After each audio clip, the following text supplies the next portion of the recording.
sou Robson Xavier. Nós acabamos de abrir uma exposição aqui no Casarão 34, que é, na verdade, um patrocínio da Funjop.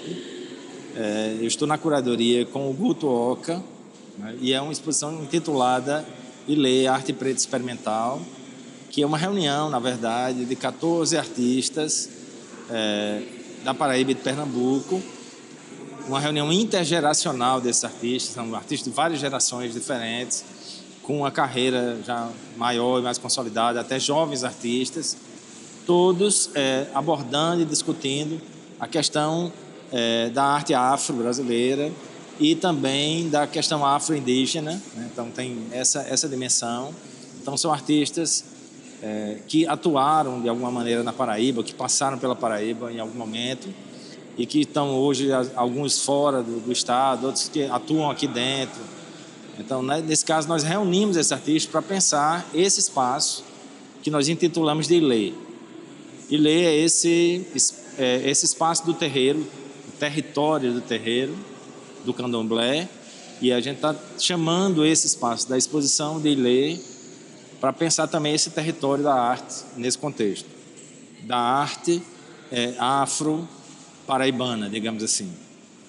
E nessa perspectiva, nós reunimos várias técnicas diferentes, né? Trabalhos de muitas dimensões diferentes, desde as coisas mais convencionais, desenho, pintura, né? Gravura e tal, até trabalhos mais experimentais, como instalações, como objetos, como vídeo, performance em si. Então, várias linguagens diferentes que abordam desde os aspectos da ancestralidade, né?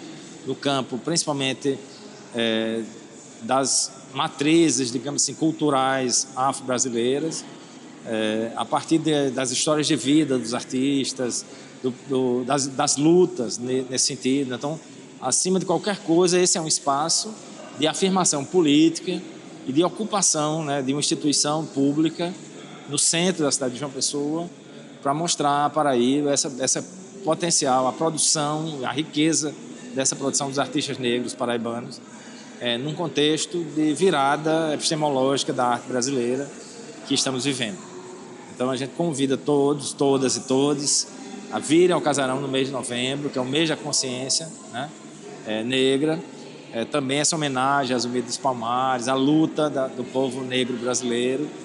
E aí essa é um marco para isso. Então nós convidamos a todos a visitar essa exposição, a trazer os amigos, né, trazer os familiares, trazer as pessoas para ver essa rica produção artística paraibana nesse contexto e nesse momento que é um momento, na verdade, fundamental para repensar as raízes, as matrizes, inclusive as matrizes imagéticas da arte brasileira. Sou Elioenay Gomes, artista multivisual, e estou apresentando nesta coletiva a Conexão Nagô. Um Iaô de Iemanjá.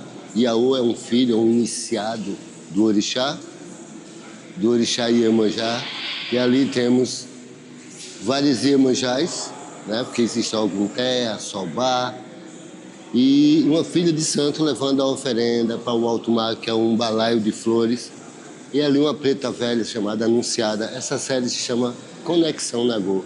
É um resgate de identidade e também para a gente ter a consciência que o ancestral é hoje. Reconhecer o ontem é fundamental para o amanhã e agora. É tudo ao mesmo tempo.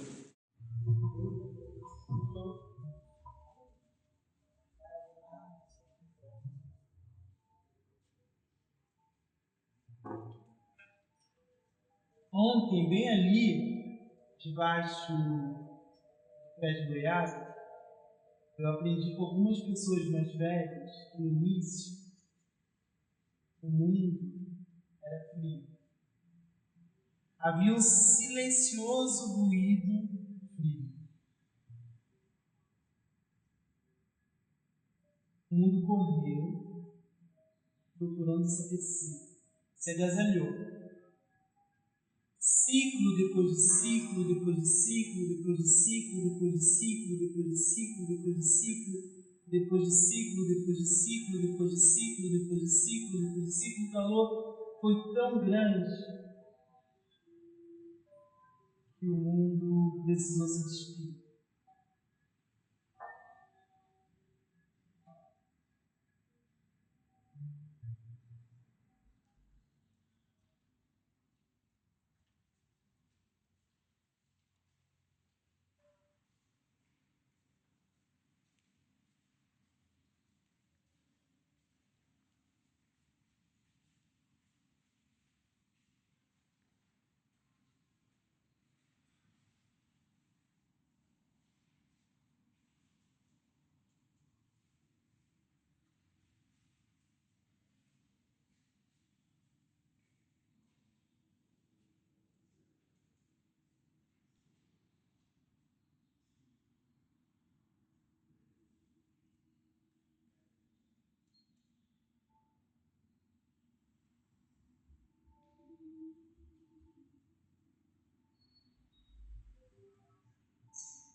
Quando era criança, toda vez que minha roupa rasgava, a minha avó costurava e me dava.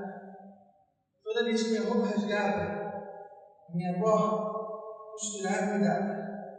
Toda vez que minha roupa rasgava, a minha avó costurava e me dava. Toda vez que minha roupa rasgava, minha avó costurava e me dava. Toda vez que minha roupa rasgava, minha avó costurava e me dava. Toda vez que minha roupa rasgava, minha avó costurava e me dava. Toda vez que minha roupa rasgava, minha avó costurava e me dava. Toda vez que minha roupa rasgava, minha avó costurava e me dava. Toda vez que minha roupa rasgava, minha avó costurava e me dava. Toda vez que minha roupa rasgava, minha avó costurava e me dava. Toda vez que minha roupa rasgava, minha avó costurava e me dava. Toda vez que minha roupa rasgava, minha avó costurava e me dava. Toda vez que minha roupa rasgava. Um ponto, uma linha, uma possibilidade de pensar, vai diante.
Foi ali,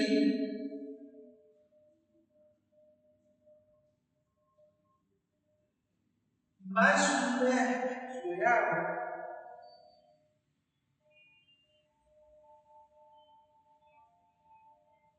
que eu escutei histórias sobre a possibilidade de adiar o fim do mundo.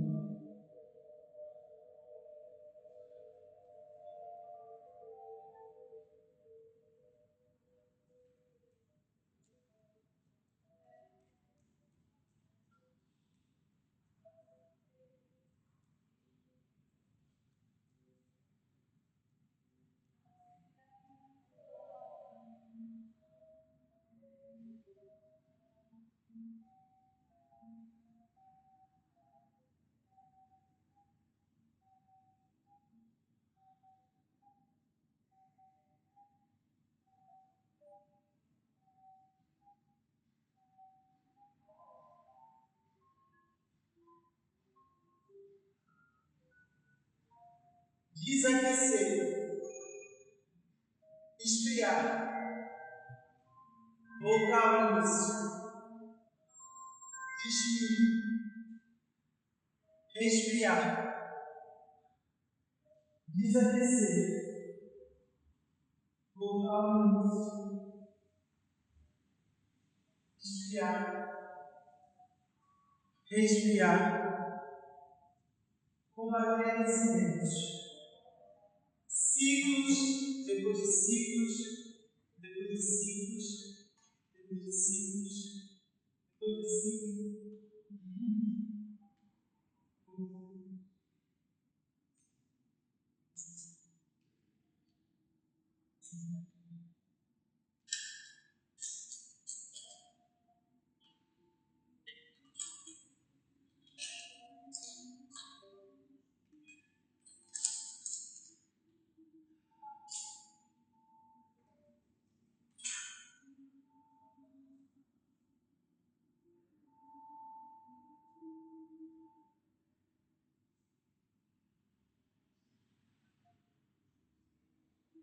Perder a cada vez aquilo que é civilizado, esfriar.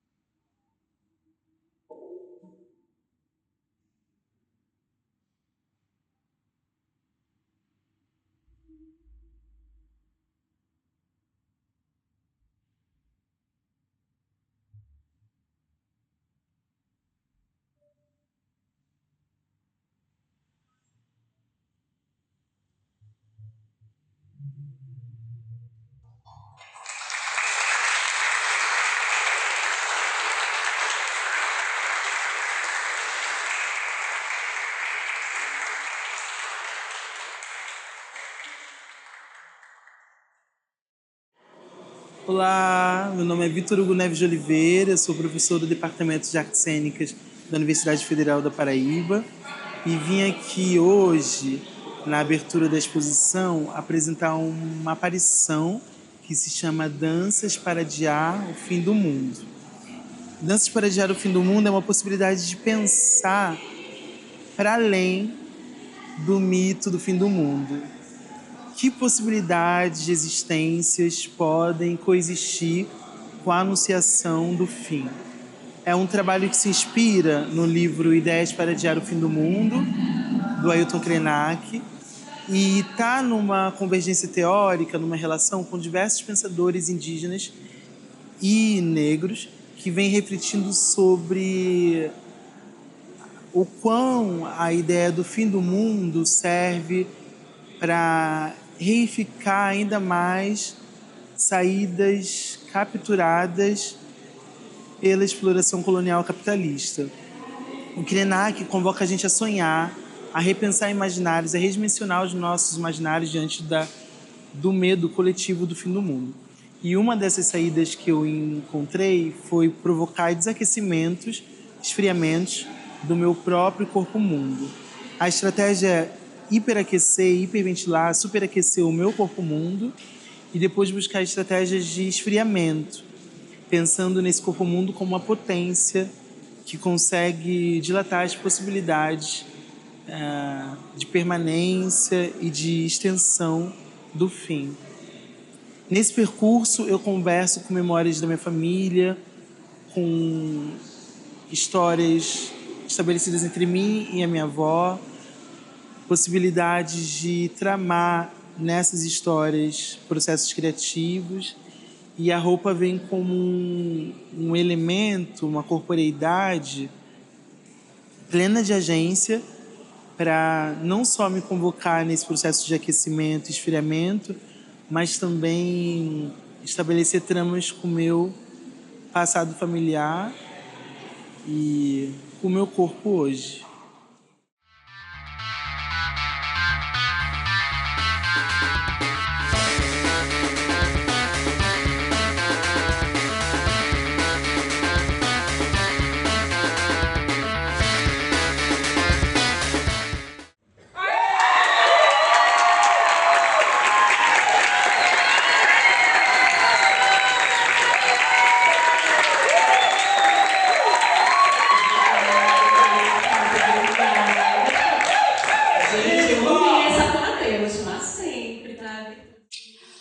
Oi, gente, boa tarde, né? Inicialmente, eu me chamo Raíssa Medeiros, sou artista visual, artista da cena aqui da cidade de João Pessoa, formada pela UFPB, e eu dialogo muito com a palhaçaria, com a comicidade, né, com esse trabalho mais físico, corporal, e estou nesse trabalho com a Nica, muito feliz, assim, muito encantada com essa parceria, assim. Massa. Eu sou... Eu sou Nica Barros, sou artista da cena, não sou das artes visuais, não cheguei, não corto nem papel direito, mas eu trabalho com teatro, com dança, com performance, sou palhaça, né? Sou palhaça cavaleira, palhaça biscolacha também, a gente é palhaça. E sou bufona também, né? Trabalho, hoje em dia, para mim a bufonaria é minha linguagem principal, assim, eu acho, de expressão. Também fui graduada pela UFPB na licenciatura em teatro, que eu sou professora também de teatro e de dança. E eu fiz um mestrado em artes cênicas na UFRN e estou agora perto, né, bem pertinho da conclusão, tá bem pertinho, do doutorado, doutorado em artes cênicas na UFBA, né? Mas assim, dentro das artes da cena eu faço várias, né, funções, assim, tanto como atriz, mas sonoplastia, que eu adoro, inclusive eu faço a operação de som, provavelmente eu vou fazer hoje, mas assim, para além da operação, sempre que eu dirijo um espetáculo, praticamente todos os espetáculos que eu dirigi na vida, a trilha sonora vem vindo junto com o processo de criação, né? Porque para mim a música é muito importante, como metodologia mesmo, né? Nas construções, nos laboratórios. Ai, o primeiro beijo. Todo mundo tem esse momento.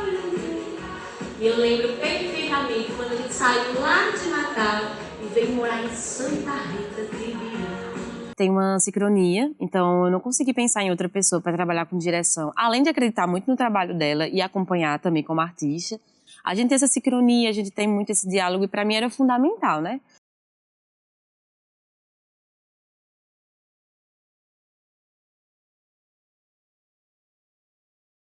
Que por muito tempo eu fiquei buscando formas de canalizar, de externalizar isso. Para mim era como esse processo ainda não tivesse sido concretizado, não tivesse sido realizado, mesmo ter vivenciado o luto, ter dado a volta por cima na vida, ter, né, seguido com os acompanhamentos, eu ainda sentia que isso precisava ser de alguma forma transformado, né? Eu como artista não tinha como ser outra ferramenta a não ser a minha própria arte. Eu, como filha, não sabia de nenhuma informação. Mas essas mesmas forças fizeram coletiva de imprensa para deixar todo mundo informado. Absurdo! Eu, como artista, nunca tive o meu Instagram tão lotado de pessoas como foi quando tudo isso aconteceu. As pessoas não estavam preocupadas em saber como é que eu estava ou sobre o meu trabalho. Elas queriam ficar trazendo informações, especulando teorias. Isso para mim que é um absurdo. Quando eu precisei da mídia para publicar o desaparecimento, não tive nenhuma resposta. Foi só o corpo aparecer que essa mesma mídia foi lá me ligar desesperado, querendo informações quentinhas. Porque para eles, isso que é o interessante. Esse espetáculo vai falar sobre o meu pai, né? No ano de 2022, meu pai foi assassinado. Eu acho que a gente não pergunta essas coisas, sabe? Eu acho que se a pessoa precisa falar sobre isso, ela vai falar no momento que para ela foi importante falar. Isso nunca foi uma coisa finalizada de fato, ninguém foi de fato penalizado, a gente foi completamente negligenciado pelos poderes públicos. Porque aqui no nosso programa a gente entrega conteúdo. Você que está aí em casa, você fica informado. Para mim foi muito libertador também, né? Descobri também que a bufonaria, o grotesco, ele liberta. Liberta muitas coisas, ele comunica muito bem.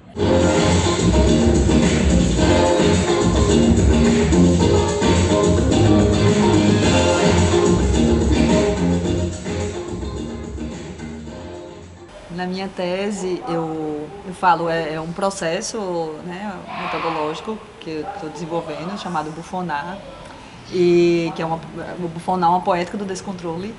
E eu falo sobre de que isso é esse lance, né, de tanto de direção como de condução de processo, de aula, né, lá no caso é uma vivência para mulheres, né, e eu estava aqui numa vivência com Raíssa, tem a ver com abrir um campo, né, você abrir um campo energético e se colocar sensível ao fluxo, tem um planejamento, mas tem uma abertura para o fluxo. Então, quando entra nessa conexão, as músicas vêm.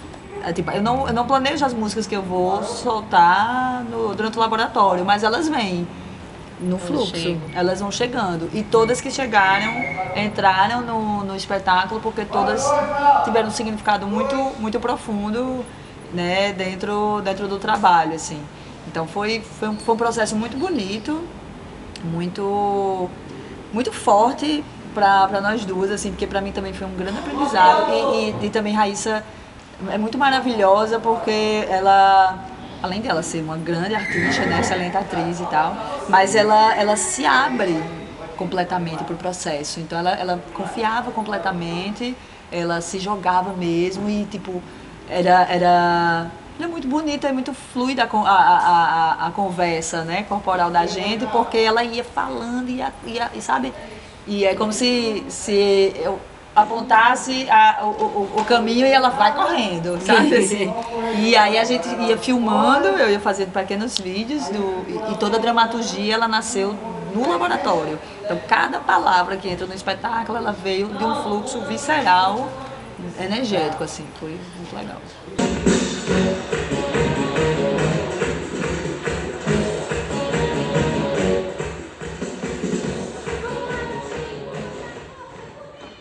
Era sábado, meio-dia.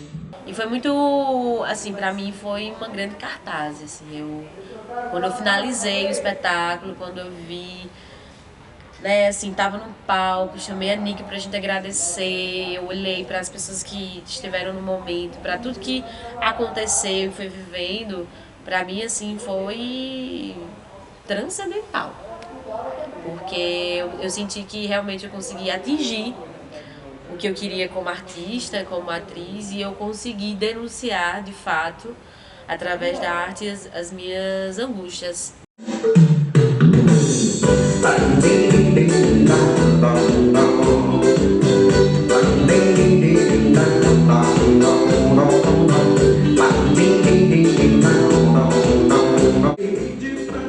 Não, a gente vai deixar mostrando as fotos aqui.